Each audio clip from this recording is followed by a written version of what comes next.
You can literally go famous these days for anything. And before I give my thoughts, what do you think? How do you feel, or what do you think that there is truth to what she said with regards to colorism around who's chosen to get particular brand deals or influencer deals, but also how they are paid? Absolutely agree. And even just looking, if you look at commercials, there is always a way to want to make it as light as possible.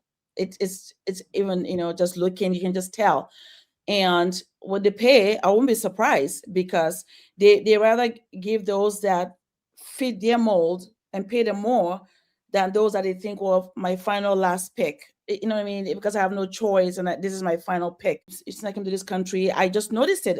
Why is it that every commercial they all look the same? Why is it that, and even they want to deviate, it still looks kind of the same, right? That's because they have an agenda. They want to only push one particular narrative, where the color is what you see first, and then you make a decision, which is very unfortunate, but that's just the truth. And with that, you get paid less if you don't match that mold that they're trying to project, unfortunately. And it's happening, and I think even with social media, it's not going to stop, unfortunately. And I just think that hopefully we will try thinking about ways that we can now maybe overcome that, maybe by creating our own things where it's for our own people. But if we're not the general public, I think that colorism is always going to play a role, unfortunately. I think they do. I think they choose light skinned, uh, mixed race because it's ambiguous. Right? If you're white, they're fair skinned enough.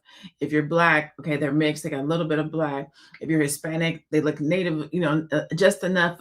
So ambiguous says we've covered them all. We've covered everybody, right?